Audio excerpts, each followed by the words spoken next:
Welcome back from lunch, everyone. 你好. 应该说你好. 你好. 谢谢您. So now you all can speak Chinese.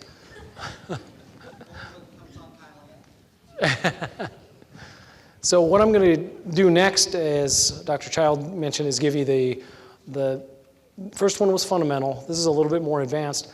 This is not overly technical, so I'm not going to put many people to sleep, but it will give you pause, and it will give you an idea of where the international InfoSec world is going in terms of trying to understand foreign language threats. Now, there are technical pieces to it, so please, if you have a question, much like last time, I feel like I'm talking down to you. That's so wrong. If I have a question or a concern, please ask questions. You're going to see things that you may not have seen before. I'm going to take your brains and pull them inside out and then wring them dry. So stand by for that. I expect this group over here, led by a fellow Marine, to be asking the most questions, with the exception of this gentleman who can't ask anymore because he's asked his quota. They got their list made out. All right, I'm just kidding. So this table will really enjoy it, but what I want to do is give you an idea of the technology behind these threats. And again, if I say something that you're not familiar with or used an acronym, stop me and I will do my level best to explain it. If I don't know the answer, I'll just tell you I don't know the answer. Worst thing you can do is have somebody come in and try and BS you. Well, I've been known to do that, but I won't do that for you. Only in military briefings. So today, session 2, we're going to talk about Chinese binary infiltration, UTF-8 versus UTF-16. And if that doesn't make you uncomfortable, then I don't know what to do. Does everyone know what UTF-8 and UTF-16 are? You do. Fantastic. What are they? One character base is based on 8 bits. The other one's based on 16 bits. Very good. Everyone hear what this young man just said? UTF-8 is single byte characters. Most Western language websites are coded in UTF-8. Chinese, however, and any other foreign language is UTF-16, generally.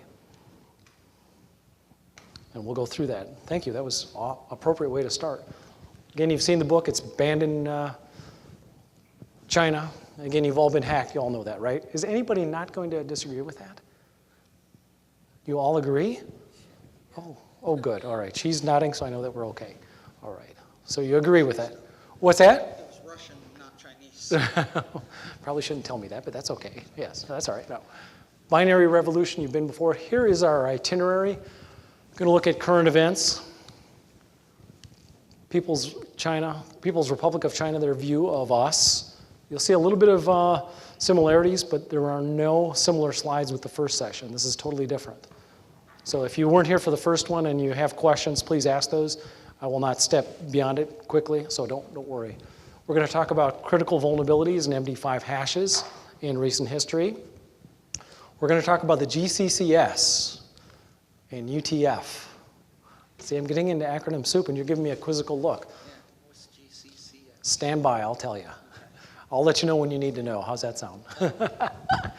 And then we'll talk about comparing single versus double byte when it comes to malware signatures and why we should really be aware of this. Now, has anyone in this room heard of this dilemma before now? Anybody? Oh, dear. This table better all be raising their hand. If you want to be successful in your careers, ladies and gentlemen, at this table, and I mean in general, write this down. UTF-8 versus UTF-16, because that's where you're going to be. Absolutely. What's that? Yes, so you're good there, but not 16, right? Oh, good, but not recently, though, as it relates to malware. Written in Mandarin. No, okay, good. I'd be worried if you said yes to those things, because we would have to get somebody from law enforcement here, yes. All right, so current cyber SA. If we go back to September, a month ago, what was released in terms of hidden links? What were we told about them? They were a professional Chinese hacking organization that used their skills not for cyber espionage and nation-state secrets, as you heard during the first presentation, but they were hackers for hire that could target anybody, any university, any organization or entity, grab the information they wanted, and not even be known. Be there, be gone. Now what's interesting is they spread their malware with this Trojan, NIAID, which had contributed to 7 years old cyber espionage. We've heard of the hacks of Google and others.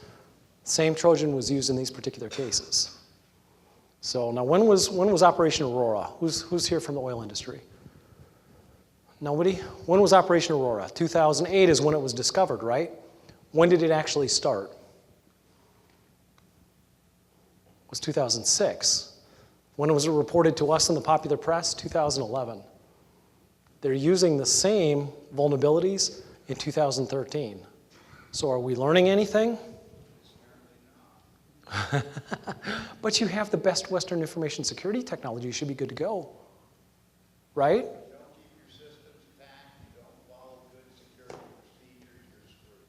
In other words, your digital hygiene is awful, is a mess, yes. We all wash our hands, so let's be careful. All right.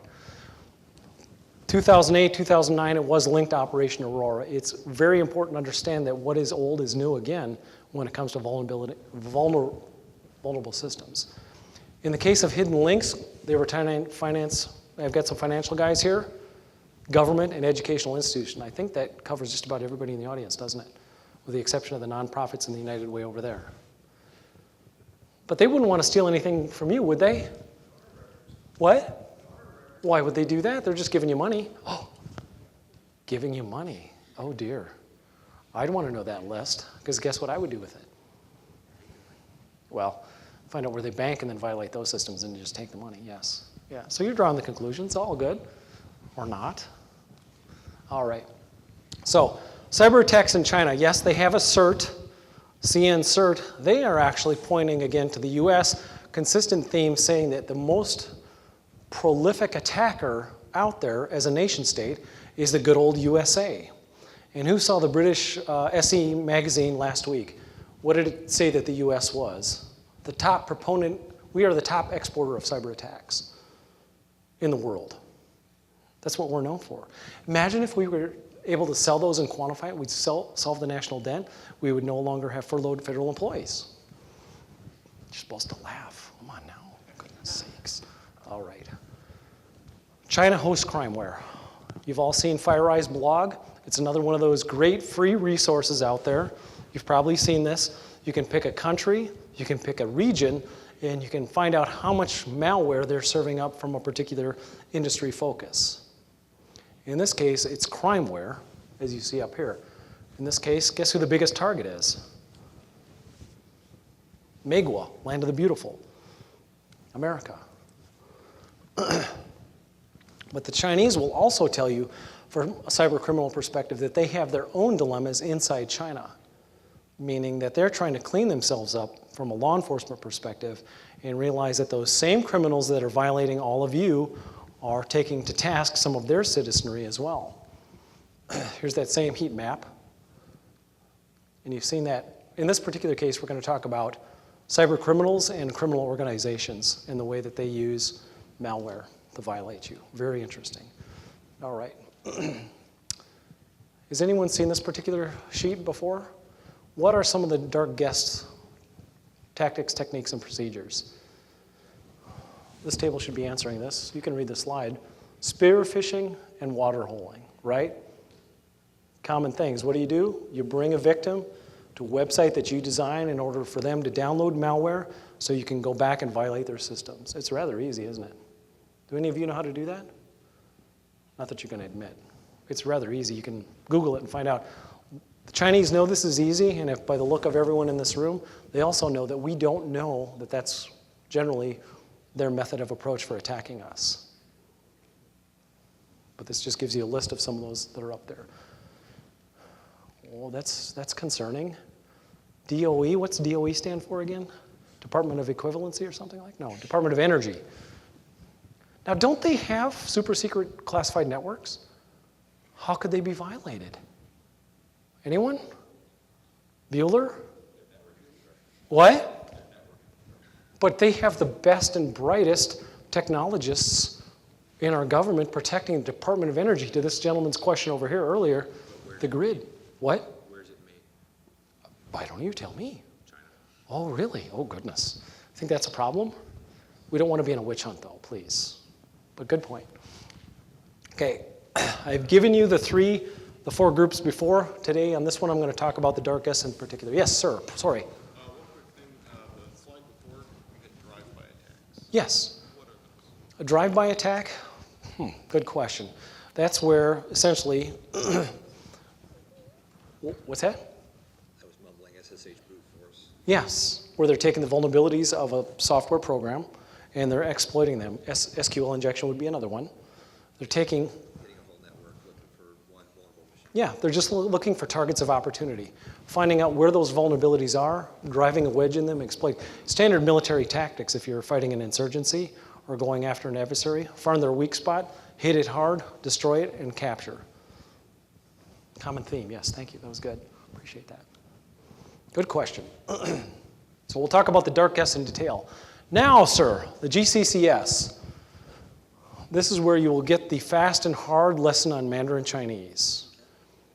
The government Chinese character set is the very foundation for Mandarin that Mao Zedong established in 1949. Now, outside of the fact that it was a standardized language, we had this little thing called computers, and we had to translate the written and verbal into a character set, which brought us up with Guobiao. It became the national standard approximately 1980. Now remember what I said in terms of the total number of characters that you have to learn to be proficient. They realized they couldn't shoehorn all of these in, so in 1993 they came up with GBK. So they're adding more characters to your question about a database. Even the Chinese haven't figured this out. But they're going to use it to hack because we don't understand it. So it's actually a good dilemma that you brought up. 2000, they brought up Guobiao 18030 in 2000. Now, when you combine the government, the GCCS, and what's called Big 5 and HTML5, what's HTML5? Who's technical here? What's HTML5? It's the latest version of HTML programming, isn't it? Some enhanced features, probably embedded Java, things like that. They knew this and they combined it with GCCS in order to program websites and create malware which allows them to hack. Now, it evolves, as you can see up here. They knew that in order to shoehorn more of those characters in, they needed to evolve that standard and involve more of the characters that were necessary to convey a message on a website. How many people have been to a Chinese website? What do you see? Gobbledygook. You do? Does it not translate? Is it just like strange characters? Not Chinese, but characters that you don't recognize at all? Oh, that's curious. So you don't have the software pack installed then? Oh dear, am I just the odd one in the room? Well, yes, but don't answer that.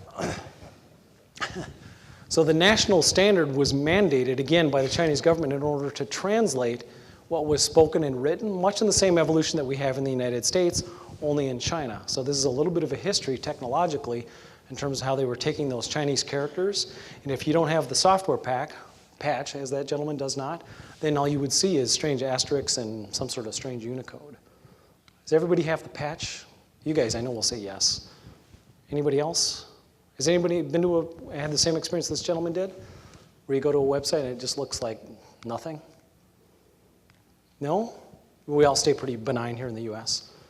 YouTube and such, Facebook, yeah. You're a millennial, aren't you? I'm picking on you. You are. That's all right. So is my daughter. It's okay. You're our future, you know, by the way. Peace out, I know. Know your adversary, yes? All right, the fundamentals. Now, this is where it gets interesting because every single character, remember, I mentioned, is associated with a radical. Now, when you combine those 235 radicals in various formats together, from those of you that I wrote Chinese greetings on, if you could hold those up for me.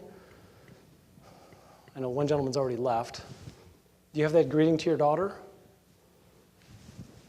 I know it's after lunch and the sleep monster wants to get us. I apologize. So you can see on there, they're taking the written form like this gentleman has in the back and translating it into HTML so they can start to realize, remember what Hu Jintao had said, we need to understand the economic power? Here they're translating the technical into specific bytes in order to display that to the public. Here's where I'm going to lose you. So if you nod off and fall asleep, do not worry. It gets better. So you got the single byte, It means that it's the first of 2 bytes to this gentleman's question earlier about UTF-8. This is where the translation begins with UTF-16. I'm going to get to UTF in a minute because we haven't defined that, have we? What is UTF? What's that stand for? You don't have to answer if you don't want to. Say, I don't know. That's okay. What's that? I'm not sure. Not sure. That's okay. That's all right. Neither do I. I'm going to explain it, though. Now, before we go into the discussion of UTF-8 versus UTF-16, and remember, the only person that's going to be embarrassed here or feel belittled is me. So if I didn't accomplish it, you got to raise your hand and say, stop that, okay? Because Marines, we tend to get a little bit out of control sometimes, okay? All right. But we're all civilians here, are we not? Yes, okay, all right. So you can imagine from a UTF-8 perspective, we're translating what we know is binary code, 1s and 0s, from an English language perspective. This is one of those important slides, if I were to stop my foot, you want to take a picture of. Because this is where the translation from English, UTF single byte, if I'm designing malware, and I'm a hacker, we know what we're talking about here, okay? It's UTF-8. This was their attempt to take the English language presented in basic HTML and translate it into HTML5. Notice they're doing it in English because what is binary code generally? 1s and 0s, right? Okay? Now, here is your roadmap to the Chinese language. I said 238 before. You can tell that when I did this, it was at 231, so it's already changed. When you create those radicals together, you're able to combine words, which are vocabulary. And when you combine words in a vocabulary, what do you have? Sentences. Now, if you take those sentences, wrap them into some sort of nefarious malware that you design, guess what's going to happen? You're going to have malware you cannot recognize. But the original intent was not malicious. The original intent was the government trying to translate something that was UTF-8, single byte binary, into UTF-16. I'm getting there, don't worry. Here's what it looks like graphically. This is 1/32 of the entire graphical Chinese, page. Does that look fun? Can you imagine memorizing that? Can you imagine programming in that? Why? You get a headache looking at it? I think it's cool to look at, but I'm kind of weird. You should take a picture of that because this gives you an idea of the fundamental building blocks between the Chinese methodology of approaching a UTF-8 single byte binary, combining it with characters in the Chinese language to create the government Chinese character set. If you Google GCCS right now, see what you find. Challenge you. You millennials will be right on that. I mean that genuinely. They should be. Yes, sir, please. Because there's not a word for it yet. And much like, who's heard of the word of the year that comes out by Webster's Dictionary? They have the same dilemma there. The challenge is, regardless of whether it's a technical vocabulary or it's a commercial vocabulary, the Chinese have a separate dictionary for each. Had I brought the information warfare dictionary, there one exists, it's probably 3 inches thick and it's 8 by 12. Just on information warfare. So that gives you an idea of how complex this is. Am I stretching anybody's brain here? No? Oh, good. All right. Well, it gets better. So, hidden links, CVEs, critical vulnerabilities. What did they use? Who remembers? Or who reads the press? Who's gone to the National Vulnerability Database and looked these things up? That whole table better be raising their hand, or I'm going to come over. Okay, 1, 2.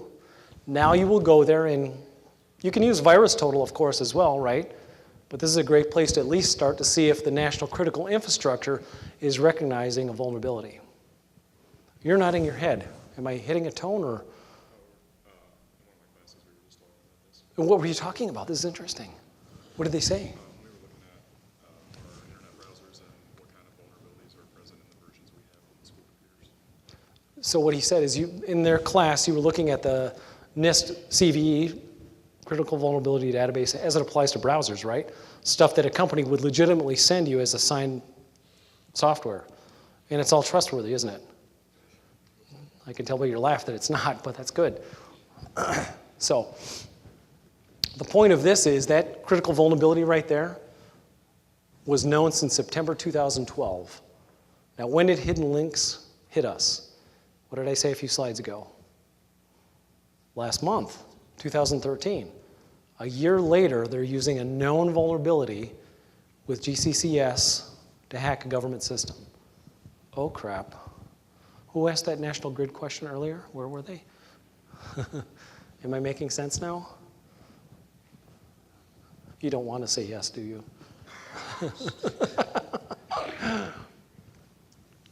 That Trojan, and this is the hash I'll show you here in a second, had almost 4,000 lines of malicious code in it. It had been loaded to different virus identification databases, so we knew about it, right?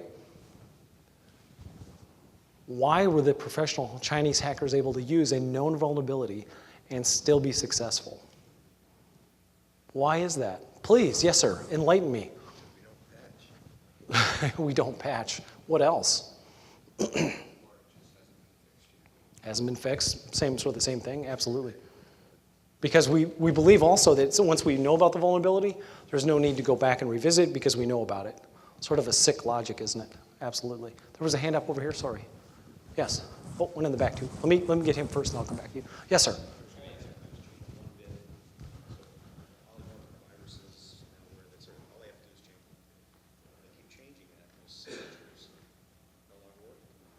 Right, exactly. Everybody here already said in terms of polymorphic viruses. Ooh, that's a mouthful. Did I say that correctly? Those are, they're self-generating, aren't they? Meaning they're changing on the fly.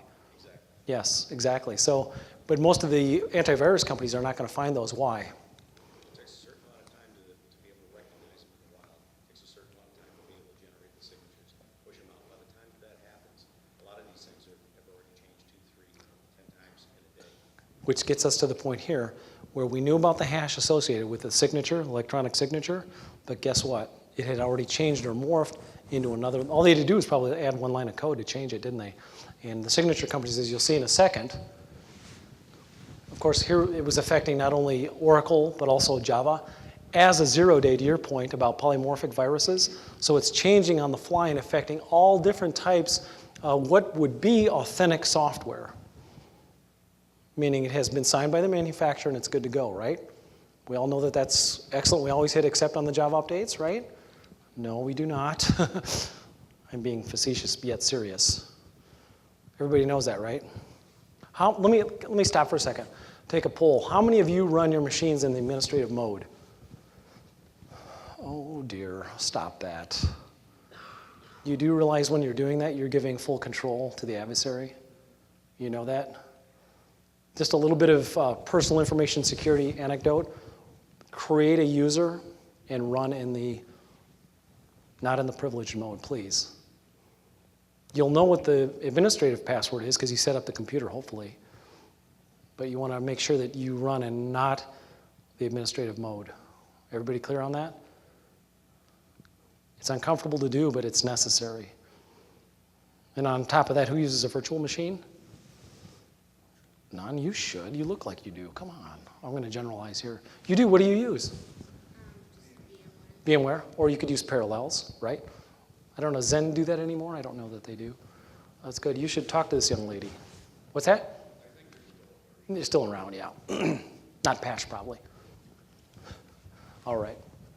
So there's the hash. That's the digital signature of the Trojan aid and the virus that was used in 2012. So we knew about it in the virus databases. We should have loaded this if we were using telemetry. Who uses Maltego? Uh-oh, okay. Who uses Maltego? Oh, we've looked at it, so we know what it is. I would expect that. Maltego is a very feature-rich source of taking like IP addresses, domain names, geographical locations, names of individuals, linking them all together to show where a threat is coming. It's probably the closest thing to attribution you're going to find on the free open market. You should write that down. If you haven't, you probably, there's a free version so you can get that. Universities use that.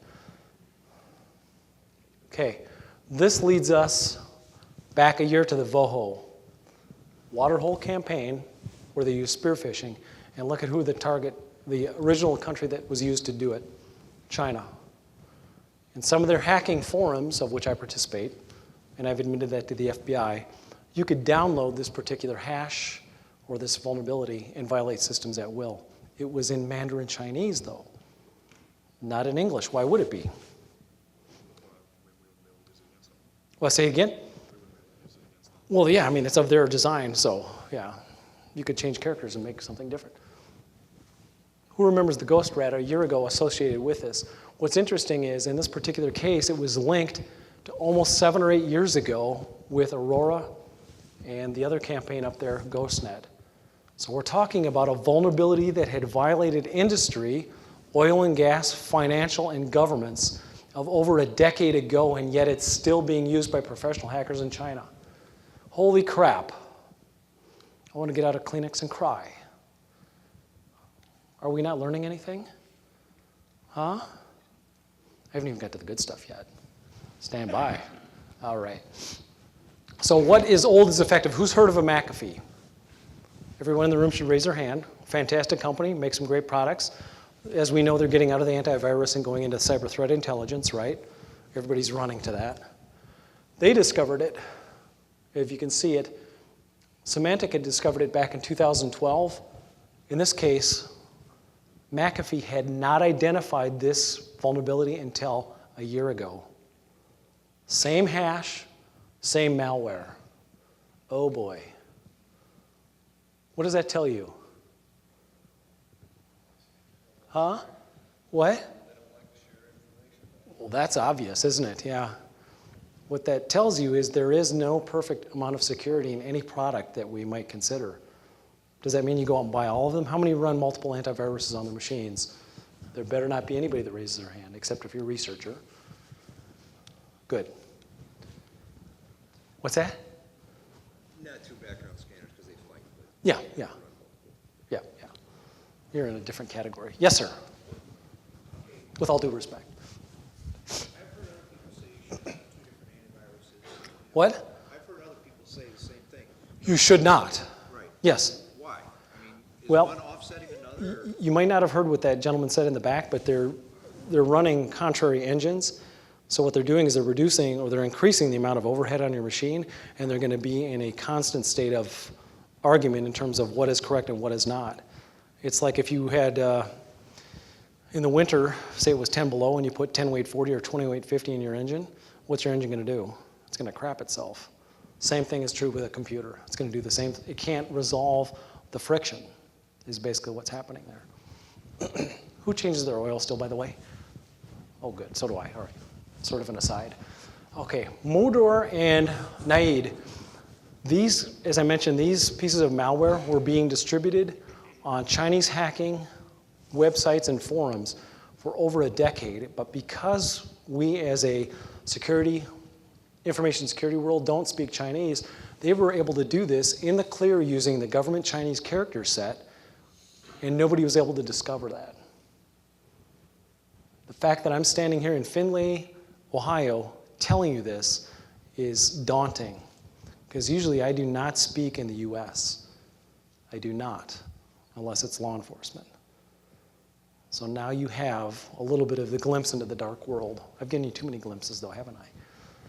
So, countering the APT, and by the way, every time I say the word APT, I want to throw up in the back of my mouth, but I'm going to give it for impact because that's what we understand as the general population. Here is again, I'm not trashing vendors, that's not my point here, but when you look at, this data comes from Invincia, so you know that they had a little bit of a sampling. They're talking about the different methodologies that they're using to protect infrastructure. They're also talking about the measured effectiveness by that company in that particular region. You might find some surprises up there. You will get a copy of these slides. I would encourage you, if you're in a technology decision or consideration role, you have this, and the next time a rep sits in front of you, you slide it across and say, where are you on here? Just a thought. Let's keep everybody honest, right? Unless you want to send me the check and, we'll go from there. Here's what Chinese hackers do. Here's their intrusion SOP. Besides the English title, do you see any other language you recognize up there? Everyone knows what SOP is, right? I hope. Standard operating procedure, yes. Not to be confused with snafu, yes. That was a play on words, by the way. All right, so here's what they do. Now, what is UTF to this young man's question over here? It's transformation code, isn't it? It's where you're taking the binary language, translating it into something that a machine can read in order to take that. So when we have an HMI, human-machine interface, and have a keyboard and a mouse, we can translate it to something readable. But if we don't have a patch machine for software in China, we can't read those pages, correct? Now, UTF-8, as you can see up here, we talked about it. This is the technical definition of it. It's a bit of an eye chart, but this gives you a definite description in the way that is used in the programming world. So if you're in a technical educational role or a leadership role or within a company, you need to know this because this is what a majority of your users are either downloading legitimately or in some cases illegitimately onto their machines. If it doesn't fall into this definition of single byte binary, what is it? What? It's 2 byte. And now, is 2 byte generally allowed in your business or your organization? Why not? Because nobody understands. Correct. Back to your point about an illegible website. Okay. Now, Unicode, this is where it's interesting.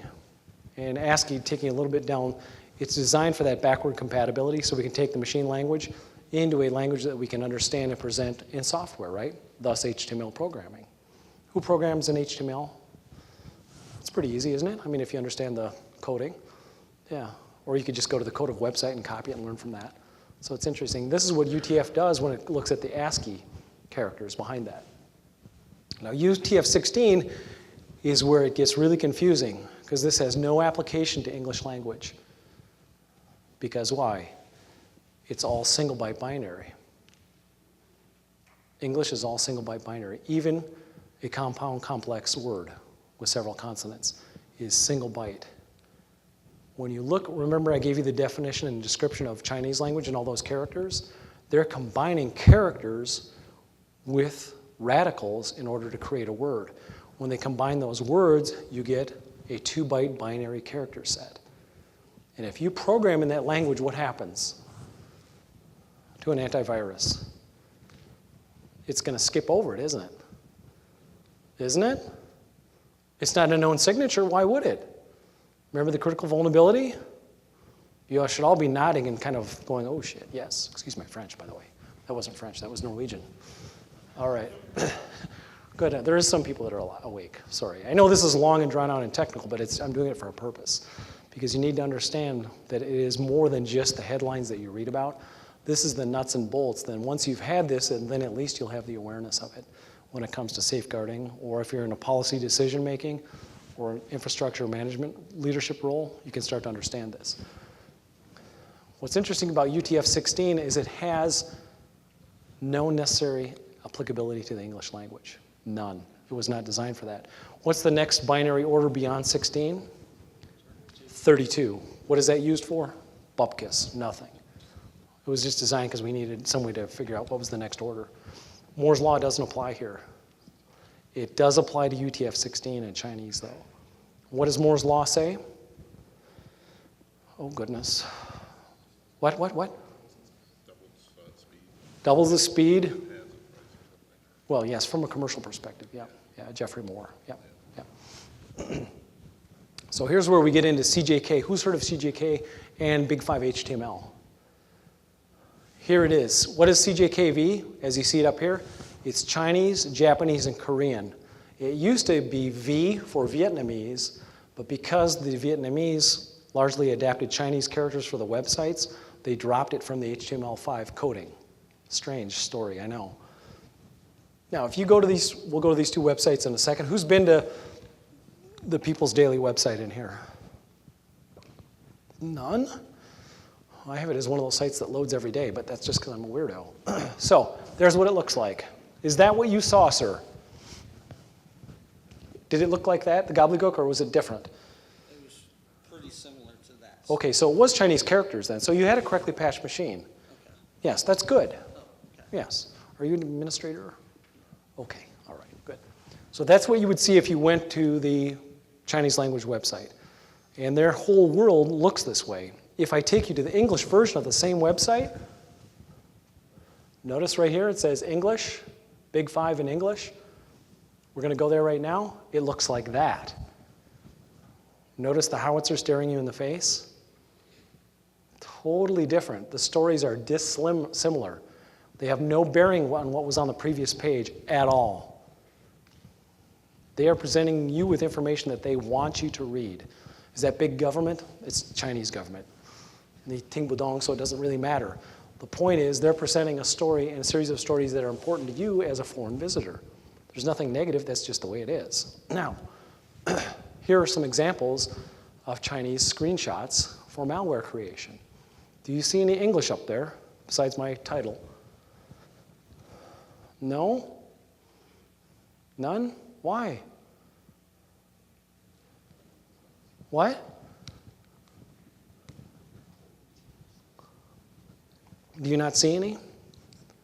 There shouldn't be. Numbers, of course, but it's all in Chinese, is it not?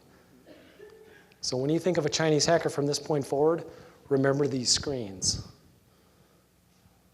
Yes? So they're coding in UTF-16, right? Correct, sir. His question was, are they coding, or they are, it was an affirmative, they are coding in UTF-16.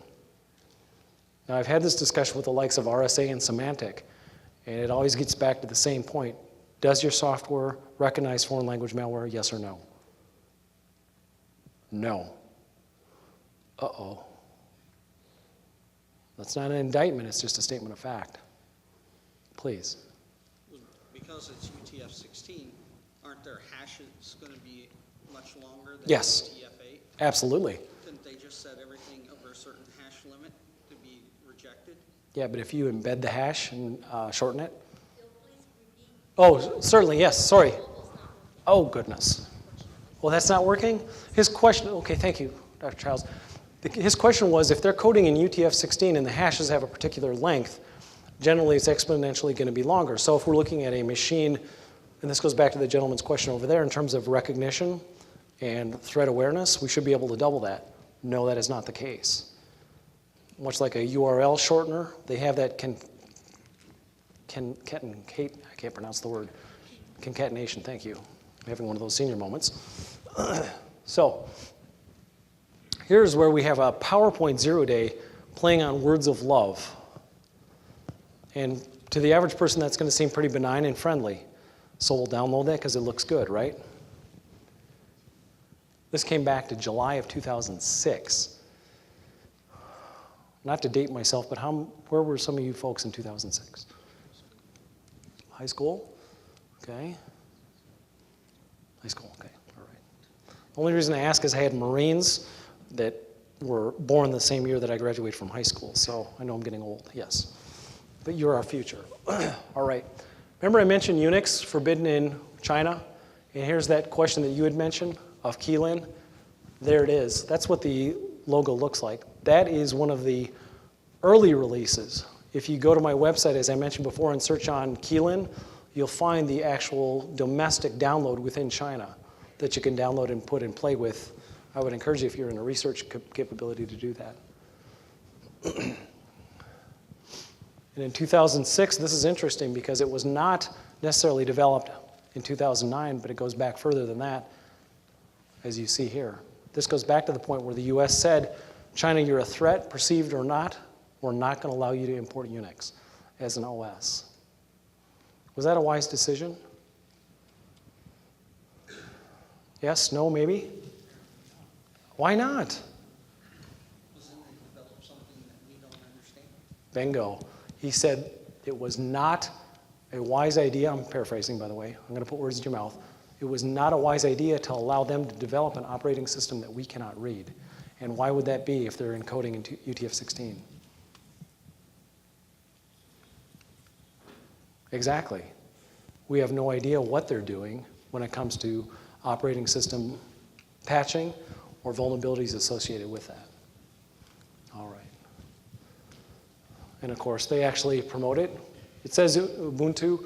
It's actually based on the FreeBSD kernel, but they've changed it a little bit and up to the same one.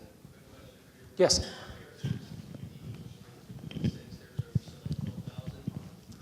Say that again? Our characters in the English language are The alphabet. characters, are alphabet. Yes. How, all right, our characters are 26 characters in the English Alphabet. language, or alphabet, yes, I'm sorry. What do they use to type on? Like, do they use longer boards, or how do they get their code, since their characters and stuff are so precise? And That's why I gave you the building blocks of the GCCS. His question, well, everybody heard his question. So when they have a Chinese, anybody seen a Chinese keyboard before? It's made up not of the radicals themselves, but pieces of the radical. Yeah, it's even worse than you thought. So you have to know the Chinese language fluently, not just through machine learning, in order to be able to type in Chinese. And probably one of the most memorable was the a James Bond movie, where the woman, the Chinese agent, had the Chinese keyboard, and it had all the characters. That's not correct. That was just for Hollywood's sake. It's much harder than that. You use the term characters, which I find is interesting. That's good in terms of reference to the US alphabet. As I mentioned, their alphabet, if we're talking about characters, is the 231 to 238 radicals, which pieces are on each one of the keys in the keyboard. So if you don't know those radicals, you can't create a word. If you don't know the words, you can't create the language. Now apply that to a malware recognition dilemma. Sounds like a good paper. So Bill, Yes. when you're saying radicals, you're saying each of the little segments of what this is. Yes, usually I have I should have asked for a board, my apologies. So this is a character. This means dragon. You've seen on my website, the Chinese hate it, fear it, whatever. Each one of these, in its own right, is a radical. They look like little dots and things like that, but when you separate them, this, for example, could be man or woman, but it's a small piece of a character that is taken from another one. So when you type on the keyboard, you have to know what the characters are in order to create those words. This is simplified. That's not how the keyboard recognizes it. The keyboard recognizes complex, which is epitomized by the contrast of my tie. And this is literary Chinese, which has no bearing on this or traditional Chinese. So do you want to go to the bathroom and throw up now? Good question. Yes. And you're nodding your heads like you were educated. I like that. 你说的汉语吗？真的？你知道？对不起，啊，不错。你说的很厉害。什么地方？あ、日本語話しますか？あ、もう一度。印象的ですね。This is cool. Bill, another question? Oh, please, sorry. That's good. いいですね。 So what's the reason for Get girls not to giggle. You guys should simply... take notes. So why don't we just mark everything that is in UTF-16 as potentially threatening Good question. and block it? Are you an entrepreneur? Sure. You could be. I just gave you $1 million idea, didn't I? You came up with it on your own, but if you could, back to the gentleman on the other side, imagine the University of Findlay morphing together to design a database that recognizes UTF-16, you should be writing this down, as a malware recognition, and you were to sell that, you'd be the next Mark Zuckerberg, guaranteed. But why not just block everything that's UTF-16? Cannot do that, because there are other languages. There are other languages such as Cyrillic, Arabic, Persian, Romanian, Croatia, that if they're not single byte binary in their origin, when they are transmitting them through the binary world, they're UTF-16. So you can't do that. So this gets back, that's why I say to the gentleman over there, you need to have a database of perceived characters that might be threatening. But remember how our language in the English world changes, and imagine in Chinese how it changes. You couldn't do it. You're getting a headache, aren't you? Yeah. Isn't this fascinating? Yes. Perspective on it and say anything that comes through in Unicode is inherently bad. You could do that. You could. Anything that's in Unicode mark as bad. But you know what you might as well do then is take, within your organization, take a PC, set it outside the firewall, and give access to the internet only for those authorized users for certain amounts of period per time per day. For Unicode. Yes. That's what the military does, by the way. You don't want an internet like that, trust me. You don't. Has anybody ever been on the NIPRNet? It's pretty restricted, isn't it? Can't go to Facebook, can't go to YouTube, can't go to your banking website. If it's not military authorized, you're SOL, aren't you? It might be a little more expanded now. Seems like, now, granted, I wouldn't go on Facebook or anything like Right. that, but yeah, some of the other capabilities are still there. Absolutely. You could use a proxy avoidance, not that I would ever advocate that or know about it, but you could, couldn't you? Uh-oh, people are laughing nervously. What's a proxy avoidance tool? Oh. Or you could use MegaProxy, software-based. There's a lot of them out there. What's that? Tor, yes. Somebody over there said Tor, yes. Interesting story. I'll tell you in a second on that one. Yes. I recently read an article about Bitcoin. Yes. Tell What me is about it? Digital currency. It seems to be extra outside of government, outside. It's outside of the U.S. primarily. It is a form of digital currency, and guess who the largest generator of Bitcoins in the world is? China, absolutely. Many of the folks that I interact with internationally, what they accept for payments on their website are Bitcoins. Would you explain that? Maybe some folks don't know Bitcoin? I don't know it that well. All I know it is a digital currency. It's essentially a challenge to the monetary standard of a sovereign nation. And in the US, we're built on the gold standard. The Chinese don't like it anymore because they're trying to peg the renminbi to the dollar. If you do that, you're essentially affecting the efficacy of a currency of a nation. Meaning the dollar is worthless then, although it already is, but that's another point. No, seriously, who's been overseas in the last week? Uh-oh, I'm the only one holding my hand. Your dollar is not worth crap, ladies and gentlemen. It's not. A Marine here standing in front of you in Central Ohio telling you that, it should worry you. Absolutely. Not to digress. Invest in Bitcoins. Do you know what the computing power is required to generate one Bitcoin? You'd have to have on the order of probably petaflops of computing data just to create one. So it's a community-based type of currency that is recognized on the underworld of the net, in a summary. Do you run a website, sir? No, I just happen to read the article. Yeah. I find it fascinating because of what you said. It's outside of any financial restraints. Yes, And absolutely. it's being subscribed to Yes. diligently by subversive groups. Right, and I would be remiss if I didn't give the caveat. We want to be careful in having those discussions, especially in an audience like this with young, impressionable minds. You could easily take the slope towards conspiracy theory. I wouldn't go there necessarily, but when you're starting to talk about the subversion of a national currency, of a sovereign gold coin with a digital currency, that's challenging politically, because if you can't enforce it because you can't find it, then what do? You hack it and steal it, yeah. We're heading towards the transition between Oh, the 1 okay. o'clock and the 2 o'clock. Oh, so if perfect. there are a few more comments you want to finish up. Yep. Here's the virtual deception operations. Take a picture of this, and this is how they are doing it. And the bottom line is, now that you're all anointed, please raise your right hands. Everyone, even those ladies at that table, please raise your hand. Don't be shy. I'm not going to bite it off. You are all anointed as cyber warriors in the war on cyber crime, cyber terrorism, and cyber insurgency. Say, I do. Yeah, fantastic. There you go. So, next steps, keep your friends close, but your enemies closer. Dr. Child, should we take a break, and I'll load up the next one, and we'll be ready to go. The next one will scare you even more, so I apologize. Use the bathroom and have something to Yes. drink. Yes, and I believe there's some refreshments outside, so take a break. 2 o'clock, we'll start again for the next session. Yes, Thank sir. you.